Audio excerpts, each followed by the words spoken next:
Hello, my beautiful, beautiful people. I hope you are good. Thank you so much for returning. Or if this is your first episode, welcome. So this is the 51st episode. We are nearly on a whole 52. That's a whole year. I'm so excited. And I am Beth Quintentum, and here you'll find nothing but honesty, whether you like it or not, and things that you need to hear. So let's strap in, buckle down. If you're watching on YouTube, please subscribe, please give me a like if you like it, give me a little comment, give me some conversation.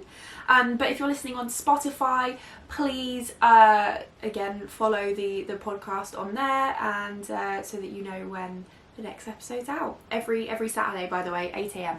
every Saturday, unless there's an issue, but usually every Saturday at 8 a.m.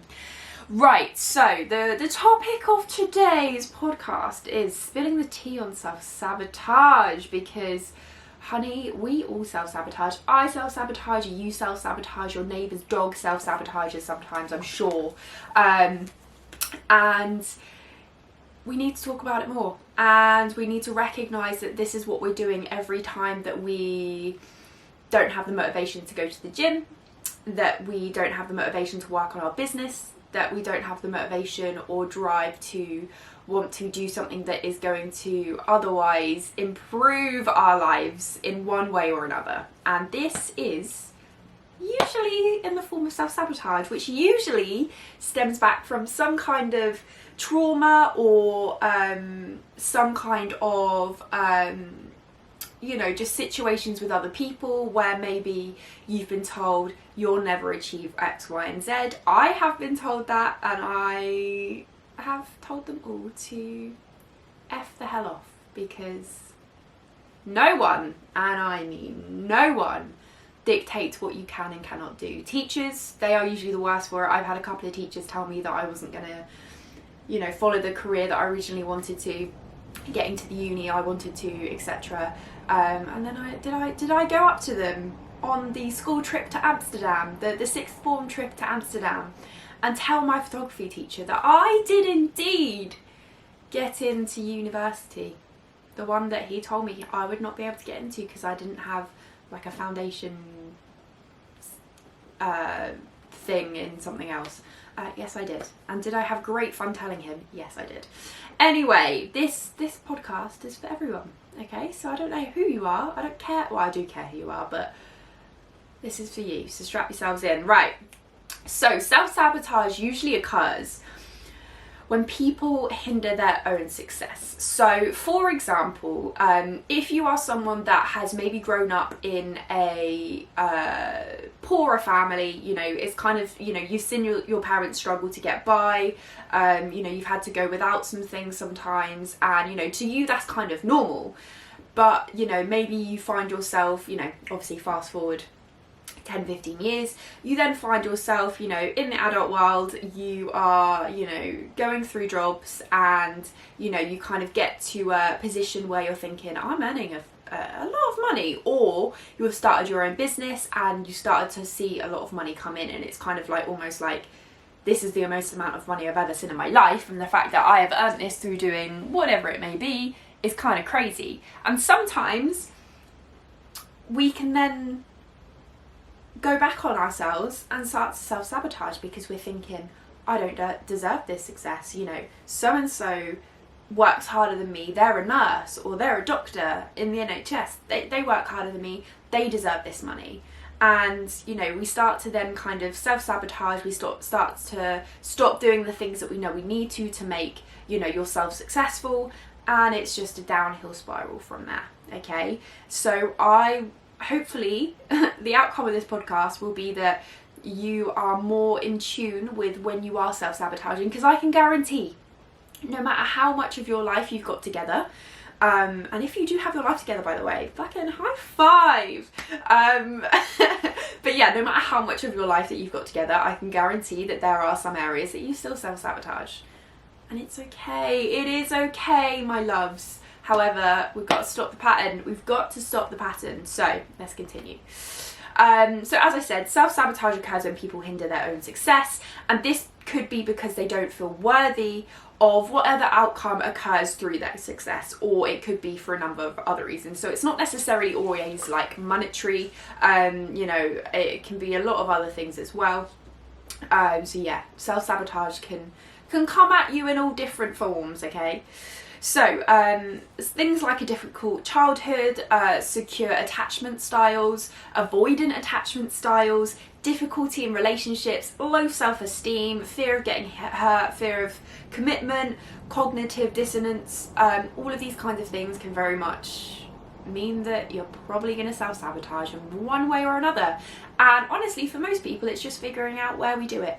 That's all. Like, pretty much all of us do it. We've just got to figure out how we do it, why we do it, and then overcome that little obstacle, you know, whether that be reaching out for professional help through therapy, or through, you know, talking to people that kind of are, you know, experts in that area, or whether it be maybe confronting someone that, you know, you've had issues with for a while, and you just kind of want things to be normal, you know. So yeah, there's lots of different ways. Anyway, so self-sabotaging behaviours, a lot of the ways in which we self-sabotage are usually quite destructive, and these can lead to, you know, chronic struggles with food, alcohol, drugs, gambling, self-injury, sex. You know, these can all be very destructive behaviours that can strip people of their motivation and make them anxious, you know, about the future. And acts of self-sabotage can be conscious as well as unconscious. I don't know why I was saying self-conscious then. But yeah, as I was saying, acts of self-sabotage can be conscious, but they can also be unconscious, okay? So you may be doing things at the moment that you don't realise, actually, that's me self-sabotaging here. That's me not believing in myself, or that's me, you know, running away from that particular person because I'm worried about getting attached to them, etc., etc. So, common ways, other common ways that people self-sabotage are procrastination. I know for sure I fall into that category, and if you probably do too. Perfectionism, another massive one, and I've noticed that a lot with people that come onto my program. A lot of people usually suffer with this idea of, you know, unless my day of eating and my day of exercise and just my day in general, unless it's perfect, it's not good enough. And I think although it's good to sometimes have this mindset with certain things, we have to control that kind of mindset of it's not good enough, it has to be perfect. For some things, yes, 100% adapt that mindset, you will be successful as fuck. But we cannot adapt that mindset for ourselves, in the sense of, you know, if we don't have a perfect day of, you know, progressing towards whatever we're progressing towards, whether that be health, whether that be business, whatever it may be, or being, you know, just a fantastic mum or dad, then we're going to start picking ourselves apart, and we're going to start self-sabotaging. You know, we might think, you know what, I've had a bad day, I'm going to have a binge on, you know, everything that's in the chocolate cupboard, or I've had a bad day, you know what, I'm going to open a bottle of wine, I'll have one glass, and then it turns into kind of 1.5 bottles, you know. And it's like a continuous cycle that is quite frequent, whether it be every day, whether it be every couple of days, whether it be kind of once a week. You know, it's still something we've got to keep an eye on and kind of make sure that we're progressing towards better coping mechanisms. And also something that I want to preface here, and this is something that I was told by my therapist. I think I've mentioned this in quite a few podcasts, so you've probably heard this before, but I just think it's so important. It was one of those light bulb moments where I was like, shit, I don't have to be so ashamed of myself and the way that I have coped with certain things, because it's meant that I'm still here, and it's meant that I have been able to get through that situation, you know. So I used to have some fairly unhealthy coping mechanisms. I won't go into the details because it's quite personal. But yeah, I used to have some quite unhealthy coping mechanisms with anxiety, with stress. Just when things weren't going right, I would go towards these coping mechanisms, right? And I was always so ashamed. Like there are very few people that know the kind of coping mechanisms that I would go towards. And I always felt like I was the only person that ever kind of coped that way, and it was, you know, disgusting that I did that, and like, you know, I can't believe that happened, blah blah blah. And I'd always feel really embarrassed by it. And I remember talking to my therapist once, and she told me, and I think I probably said something along the lines of, you know, I don't really want to say this, but I have done this in the past, there's a coping mechanism.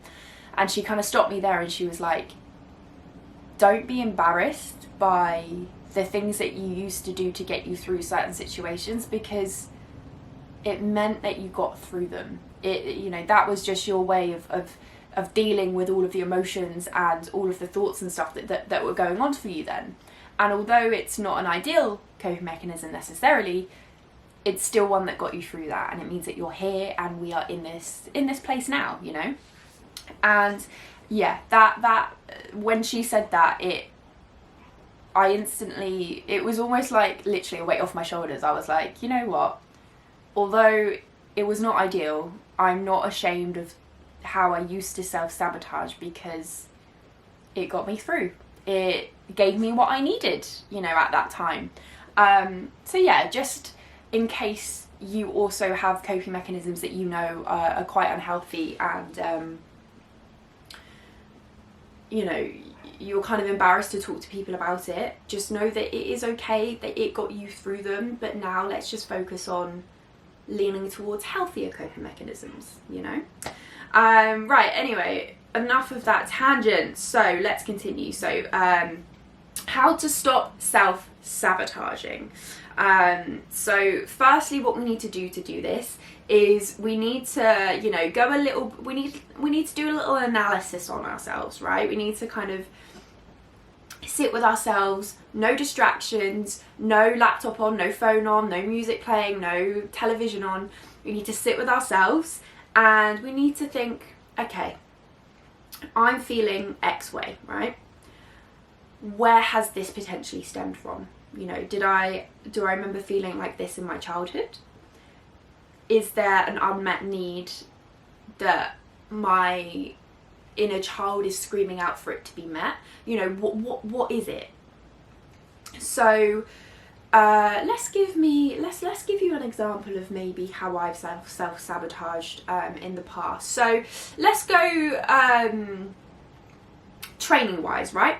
So you know, I've trained for quite a number of years. How old am I now? I've always been a very active child. At school I was always part of many various sports teams, etc. So I always kind of grew up just kind of aware that exercise makes me feel good, right?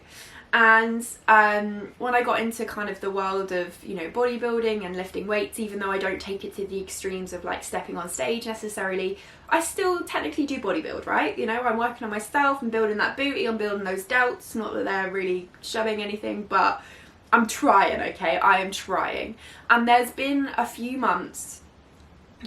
consecutive months where I've thought, I am so weak, or I just never look like I'm making progress. And so I've self-sabotaged by stopping going to the gym and not eating as much as I maybe need to be able to grow the muscle that I want to, and be consistent with it as well. And, you know, that's me not believing in myself, and, you know, just being kind of harsh and not realising that this is a journey. It is going to take me maybe a few more years to get these delts to where I want them to be, so that I have my boulder shoulders that I've always been dreaming of, right? And you know, it's a very it's not quite a deep example as such, because again, there's some things that don't need to be publicised, but you know, that's just an example of like how I've self-sabotaged in the past. But yeah, I have many other examples. You know, I am not, just because I'm aware of self-sabotage, that does not mean that I don't still do it to myself. But the fact that I'm aware of it means that I then have the, I then have the option to think, okay, cool, I recognise I'm self-sabotaging by doing X, Y, and Z right now. What am I going to do about it, you know?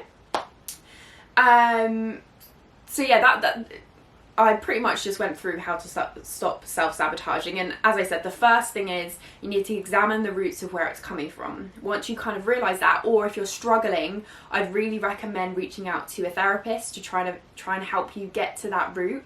And it's probably some kind of unhealed trauma or just something that's happened in the past that you haven't dealt with, that you need to deal with to be able to move forward. So after we've kind of got to that bit, we then need to stop procrastinating on the goals that you want to hit. And we need to say to ourselves, so what if I fail? So what if I never get the boulder shoulders that I was going to say deserve. Yeah, fuck it. The boulder shoulders that I deserve, right? I'm just going to keep going. If I don't get them this year, I'm going to get them next year. And if I don't get them next year, I will get them the year after, you know? Do not be afraid to fail. And I know that's so easy to say. It's so goddamn easy to say. But please do not be afraid to fail. Because as soon as you start to be afraid to fail, that is when straight away you will self-sabotage to hell. You know, you will just keep going. And you only realistically fail if you give up. So if you know, get to a certain bit and you're thinking, right, nothing's changing right now, we need a new course of action. Instead of thinking, you know, what this says isn't going to work, instead think, okay, cool, what other direction can I go in? Who can I reach out for help? Who can I talk to help me put me on the right path again? What can I do for myself to understand what I need right now to put me back on the path again? You know, these are the kind of questions that you kind of have to ask yourself. And it can be quite difficult if you're not used to almost tuning in with yourself. So this is why I'd always recommend reaching out to a professional if you have the, you know, the finances to be able to do that. Please do it. Or even if it's just a case of, you know, the therapy is becoming a lot more accessible. It's still quite expensive, but it is a lot more accessible now. Like, you've got things like BetterHelp, which is where, you know, you're assigned a therapist, I believe, and you know, you can message them as frequently as you want to, I believe, and you pay like a subscription and you get, I think, maybe like a half-hour session per week, depending on what like plan you go on. So there are definitely some more accessible ways to have therapy if you don't have the budget for, you know, private sessions per se, if that makes sense. So next up, a recent study was conducted on student procrastination in academic environments. Scientists found one common factor in procrastination involved a lack of self-regulation. This is due to students having a large degree of freedom, temptations, distractions, and long deadlines.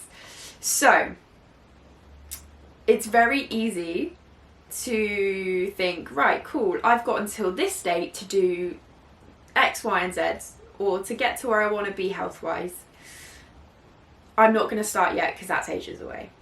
And, you know, we need to stop looking almost like solely at the bigger picture, because that can, you'll either go the way of, like, let's say for example, you've got a holiday coming up and you want to look really good for it, or let's say a wedding's coming up, and you want to look good, you want to feel fantastic in your dress, you want to be walking down that aisle thinking everyone's eyes are on me right now, and as they should, because I look fantastic. So yeah, we can either go the way of, okay, I've got loads of time to get ready for this wedding, like I'm going to look so good, I won't start yet, and procrastinate on it. Or we can go the other way and we can think, oh my god, I've only got X amount of, you know, months until the wedding, I'm not going to be able to get to where I want to be. I'm not going to be able to feel comfortable. And sometimes we need to stop looking solely at the bigger picture for these kinds of things, because we overwhelm ourselves and things can feel bigger than they are if we don't cut them into bite-sized pieces. And I say that to all of my clients, you know, every aspect on the program. Like, I don't want them to feel like they have to be, you know, doing massive things every single day. It's the little ticks in those little boxes, like hitting your water, for example, or making sure you're getting all your protein in. It's the little boxes like that consistently that will get you to where you need to be. So we just need to focus on the next step, you know, the next step. Oh, cool, right, I'll start going to the gym a couple of times a week. I will be more aware of what I'm eating. You know, I'll increase my protein, blah, blah, blah. Things like that are small, but they will have massive, or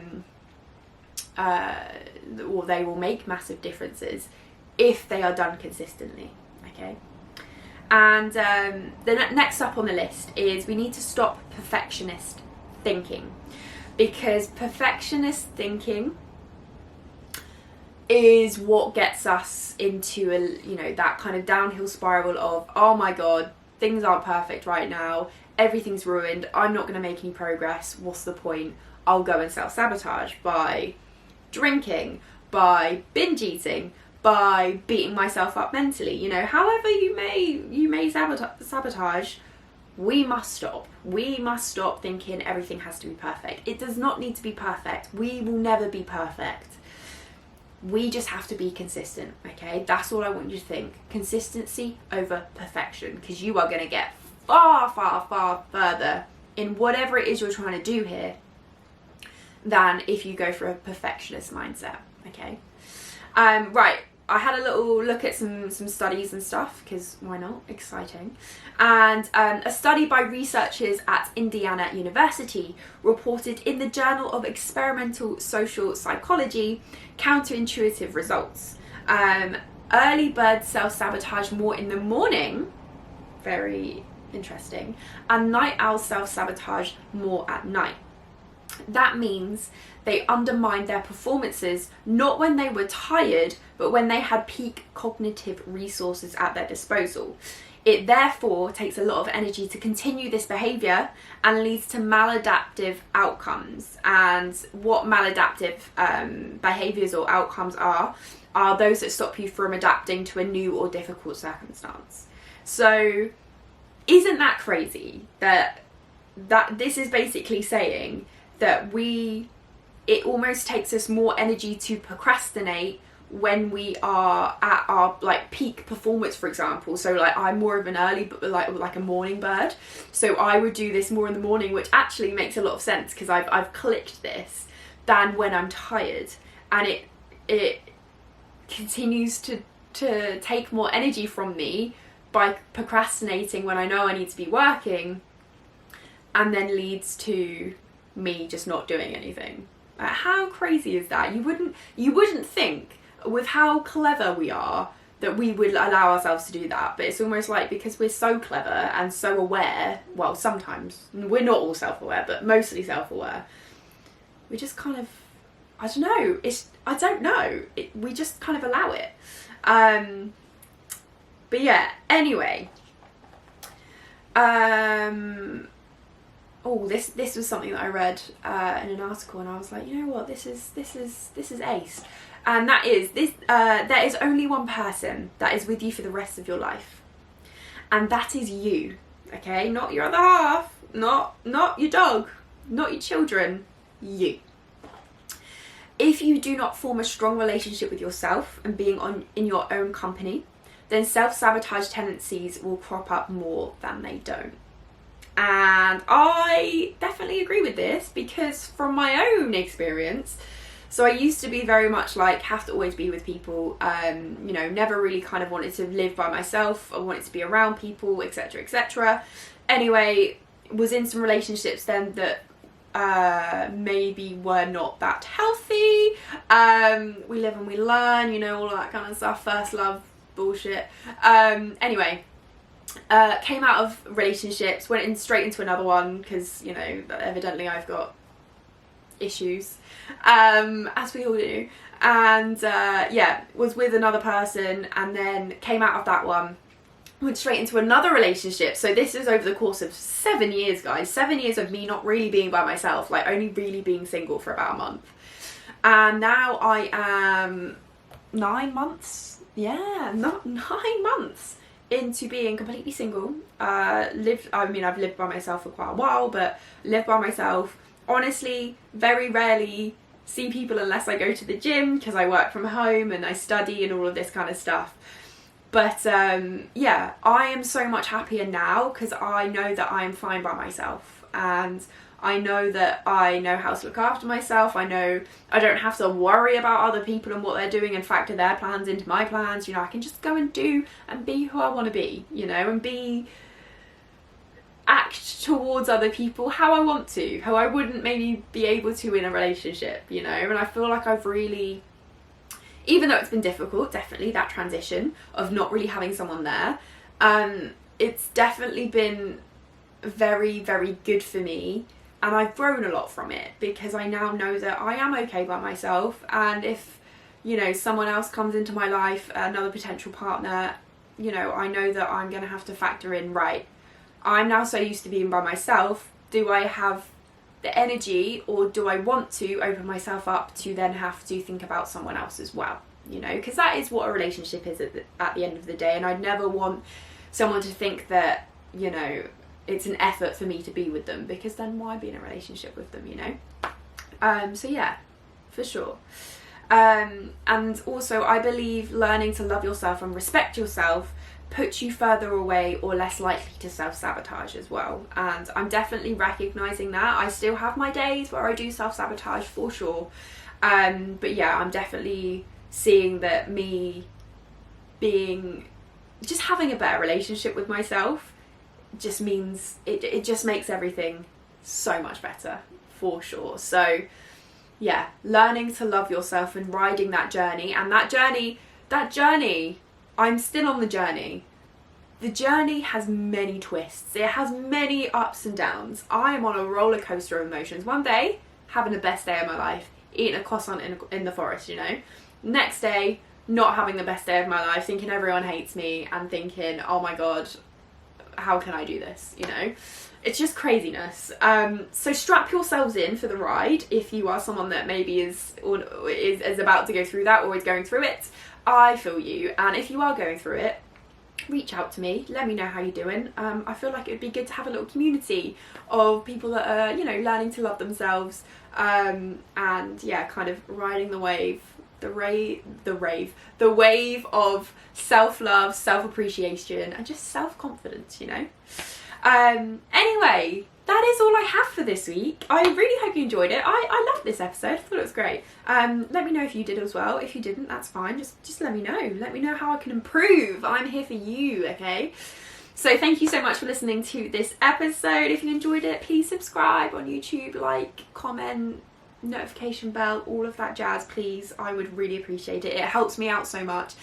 And it means that more people are going to find this podcast, and hopefully, you know, it will positively affect more people as well, which is always my aim. Please follow me on Instagram at BethQFitness. The podcast also has an Instagram at The Honesty Pod. The same names apply for TikTok as well, because we are on all of the platforms. And if you're interested in finding out more about the body confidence coaching program, or you've got any questions about anything, need some advice, etc., etc., drop me a message on Instagram at BethQFitness. That's the best one to catch me on quicker. But yeah, apart from that, have a wonderful day. Cannot wait for next week. And I'll see you in the next one.